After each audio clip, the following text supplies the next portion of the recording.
welcome to today's webcast, Adopting Power BI for Your Enterprise Organization.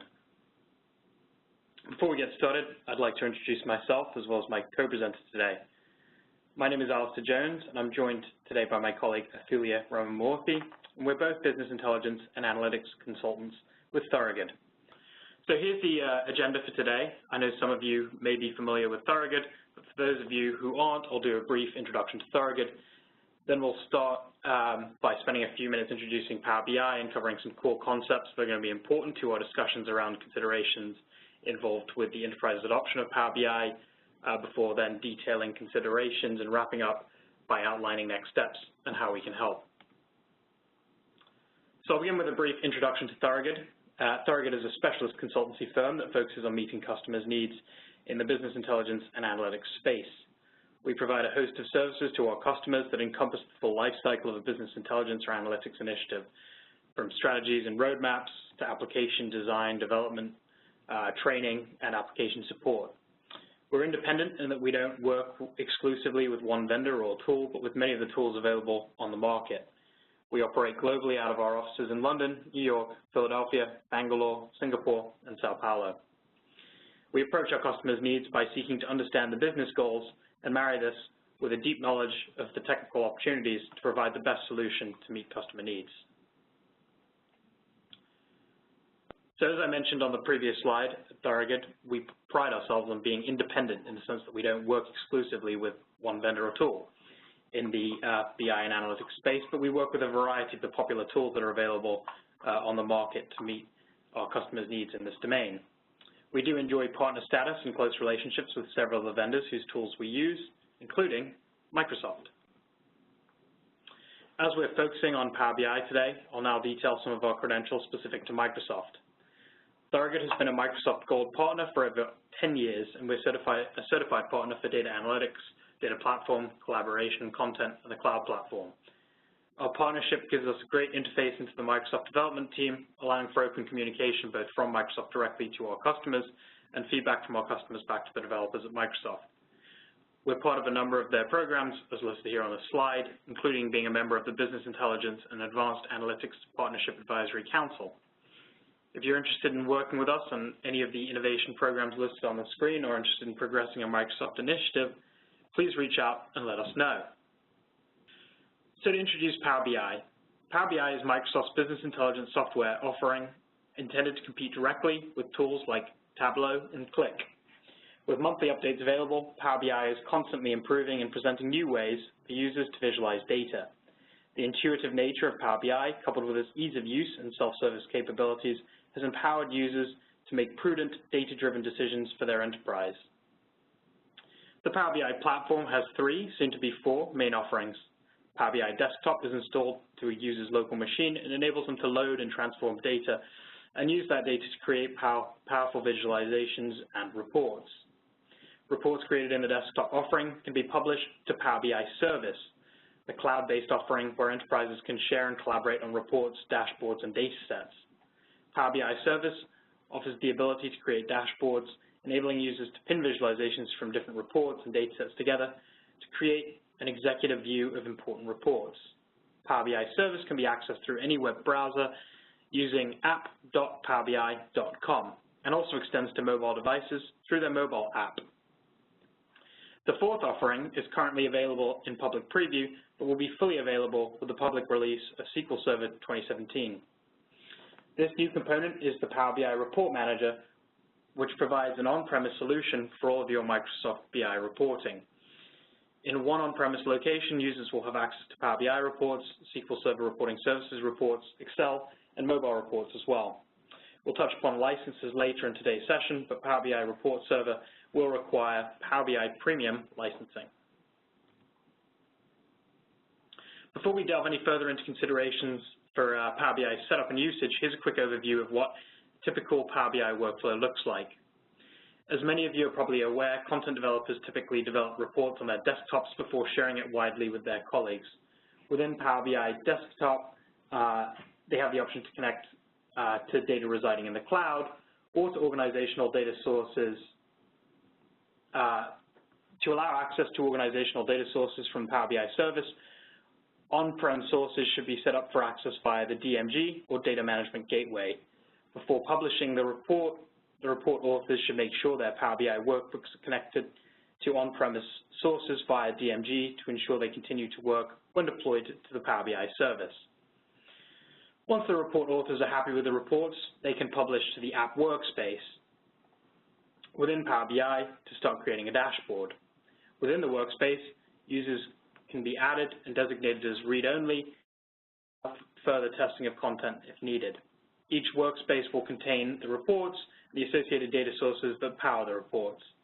When the content is verified, the report authors can then publish an app from the app workspace. All content within a workspace is bundled into the app. Appropriate permissions can be provided to users via AD groups. The app consumers or end users will not be able to modify content within an app. The separation between the app workspace and an app means that report authors can further continue to refine dashboards without affecting the end users who are using the app. When a new version is ready to be shared, authors can republish the app or push changes to end users. As with many business intelligence tools, we see that Power BI is growing within organizations via multiple paths. The two main pathways to global adoption that we've worked with customers on stem either from pockets of Power users or as a technology direction from central services. Both pathways begin with an initial interest from a group within the organization and ultimately end up having the goal of wide-scale adoption. So to the left, we can see the scenario play out where a few Power users have picked up Power BI because it's a free-to-use option available. Eventually, they start to share their reports within their team and beyond. This is when the growing user base starts to get the IT teams involved on a pathway to global adoption. To the right, we can see the other scenario I mentioned play out. The end result of global adoption is the same, just in this scenario, the IT teams decided to adopt Power BI for a certain reason, perhaps cost or user adoptability, and start to spread interest through community groups and roadshows within the organization as they push for global adoption of Power BI. What we'll aim to show you throughout today's webcast is that regardless of the pathway to enterprise adoption of Power BI, there is the same set of considerations to be evaluated and assessed to effectively adopt Power BI. I'll now hand over to my colleague Athulya to talk through some of these considerations. Thank you, Alaistair. The considerations that we will focus on today will span these 5 key areas that you see: setup, creation, sharing, managing, and scaling Power BI. An important thing to take note of throughout our discussion today is that while we've broken these considerations into these areas, there is a lot of interplay and overlap among them, which makes it even more important to ensure that you are reviewing all the elements as a whole rather than considering each of them separately. The 5 key areas we'll focus on will answer questions such as what are the key components required to set up your Power BI installation, specifically with respect to data and how you will access it, who will create the reports and how can the reports leverage existing data investments, will the reports be shared among teams and the whole organization, how will users access the reports, and now that you have users sharing and viewing data, what is needed to manage the security and usage of the reports. And finally, in order to scale throughout the entire organization, what are the licensing implications and the best avenues you'd have towards broadening your user base? In terms of these considerations, one of the first things you would think about is where your data resides. Power BI provides out-of-the-box connectivity to numerous data sources, and Microsoft are constantly adding new connection types to expand the reach of insights that business users are able to make. We've listed a sampling of the available data connections here, but there may be many more available. And I think it's safe to say that if you want to get data from somewhere, Power BI most likely has the ability to do so. The type of data sources being used is an important consideration because there are different challenges and/or limitations with each of these data sources. This doesn't mean that you shouldn't or can't use particular data sources. Rather, you just need to think about all the data sources that your users could tap into and the best way to leverage these for Power BI in terms of best practices, performance, consumption, and administration. If you have a lot of any of these specific data sources, for example, and you want to discuss in more detail how they can be leveraged with Power BI, we'd be more than happy to talk to you about that. So understanding where the data sources reside, whether in the cloud or on-premise, is an important aspect of the setup. And this, in turn, will drive how Power BI can connect to the data and store it. There are three main ways you're able to connect the data, and each one has its advantages, disadvantages, and limitations. The most common is by importing a copy of the data into Power BI. This connection utilizes the in-memory, high-performing Power BI engine to query the copy of the data stored in Power BI, rather than going back to the source every time a user interacts with the report. Depending on the data source, Power BI can also create a live connection to the data or run in direct query mode. With live connections, the data is stored in and retrieved directly from the data source. This scenario is most commonly used with analysis services. With direct query, Power BI creates an internal data set but does not store any data in there. This tends to be used most with relational databases, for example. When running reports and dashboards, Power BI queries the internal data set, which in turn reaches out to the original data source. Now, when deciding what connection and data storage modes to set Power BI up with, it is important to understand your existing data sources as well as potential future data sources that these reports may end up utilizing. In addition, it's a good idea to gain an understanding of the amount of data and how frequently the reports will consume this data. These questions and more will help your organization determine the best way to set up data connections with Power BI. Depending on the answers to these questions, as an organization, you may decide to prevent users from being able to use some or more of these due to performance, environment, resources, or any other reasons. And this is where clearly defining and communicating policies and guidelines will become important from an enterprise adoption point of view. As we mentioned at the beginning, all of these considerations do interplay with each other. So later on we'll talk about licensing, which also then has implications on each of these data connection and storage modes, and you will want to take into account when deciding how to access your data. Now that we've touched upon the types of data sources and ways to connect them, a common challenge we see our clients facing is the scenario of not wanting to throw away all the data models that already exist just because a new BI tool is available. So when and how can you leverage existing data models with the rollout of Power BI? As an organization, you may already have invested in the development and evolution of, say, Power Pivot models or analysis services models. Other areas you may be considering leveraging within Power BI are your existing analytical R models. These models are likely already acting as your one source of truth and have probably also been certified through processes already in place.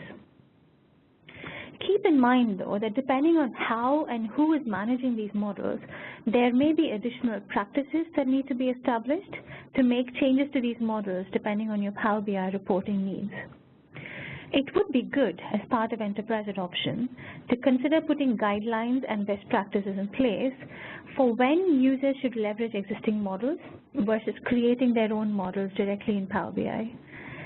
Thinking through this will help limit the different versions of data floating around while still allowing users to explore the data and gain insights on their own. It will also be important to take into account the data connection and storage options we've just discussed. So far, we've explored options associated with our data sources, connections, and storage, and we've also started to consider what type of guidelines we may want to introduce regarding data connections and when users should leverage existing data models.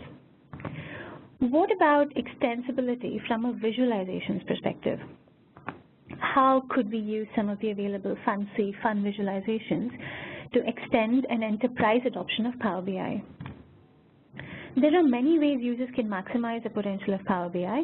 The two obvious extensibility options that you're probably aware of are custom visuals and R-powered visuals.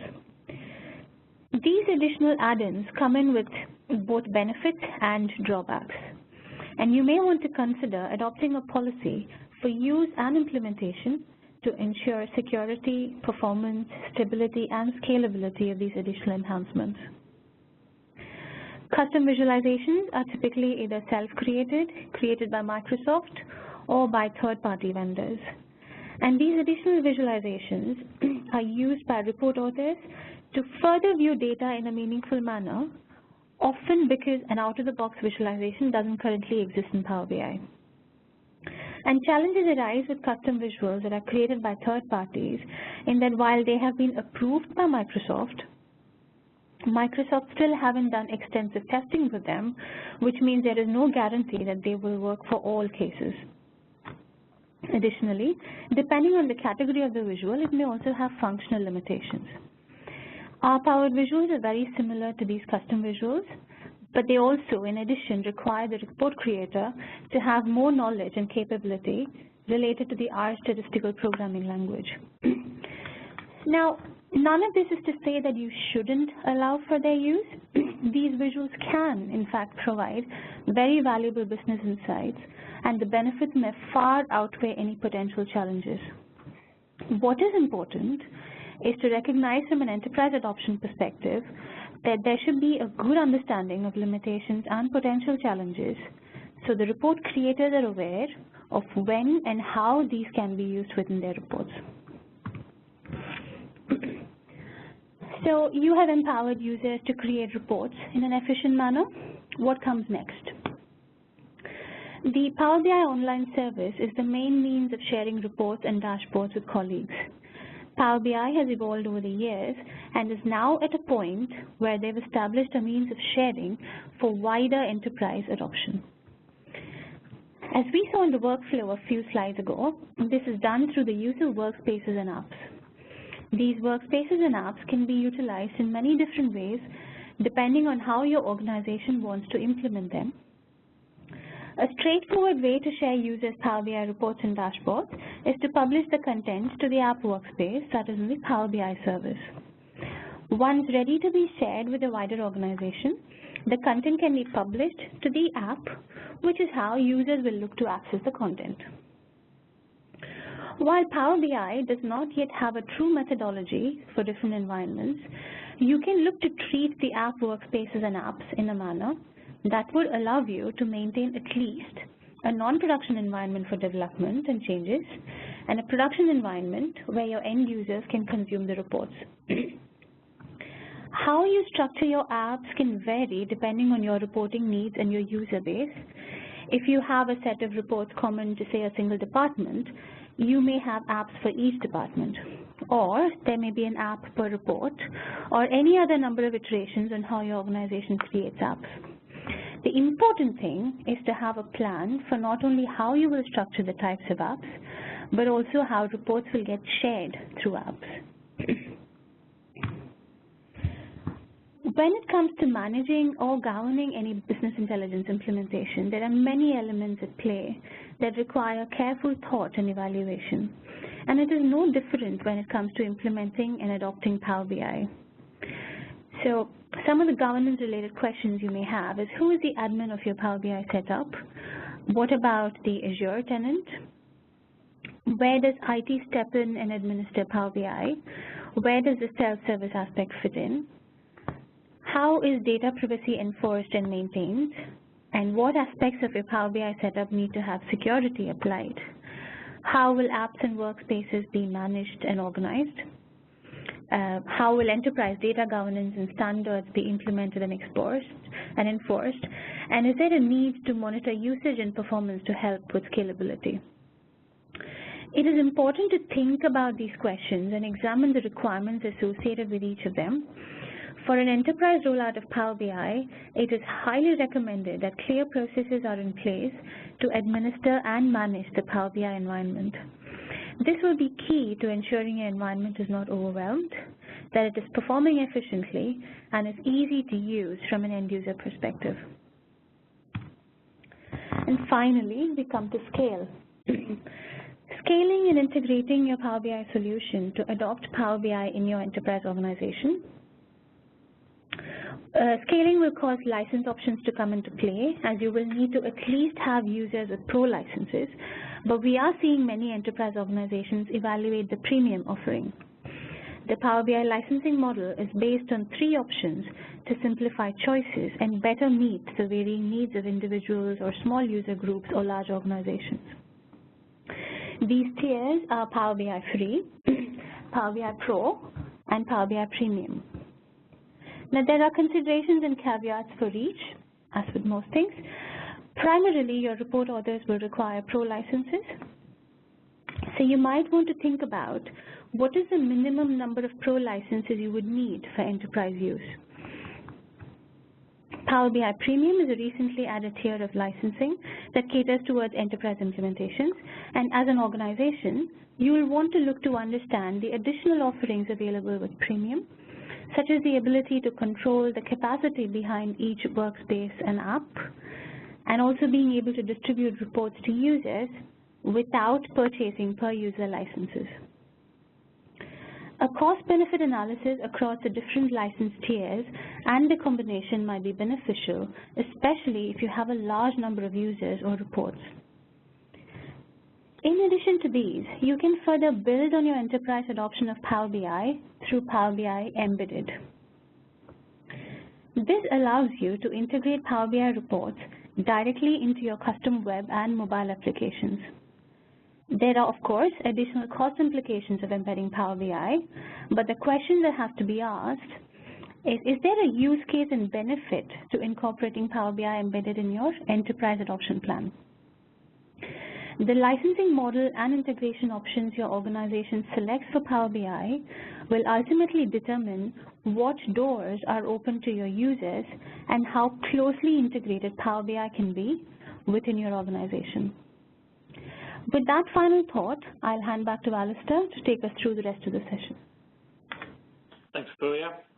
So it's important to understand where your organization currently falls on the spectrum of enterprise adoption of Power BI when considering the elements needed to complete successful widespread adoption of the tool. As we saw on the typical adoption path slide, there are a number of manners in which Power BI can take root and spread within an organization. But included in this slide are some typical stages that we see customers at and looking to broaden the reach of Power BI internally.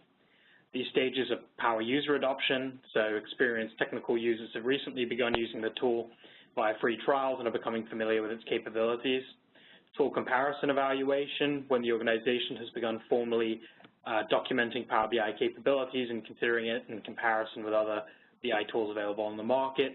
Team report sharing, as pockets of users have developed reports in the tool, they begin to share them with small groups of business users. Some companies are content with their evaluation of Power BI and are considering licensing options. Some organizations have reports well developed and tested and are ready to roll these out to a broad audience of business users. And some have embraced and adopted Power BI pretty broadly and are interested in skilling up users. Wherever you happen to fall on the spectrum, Thorogood can help you progress your enterprise's Power BI adoption.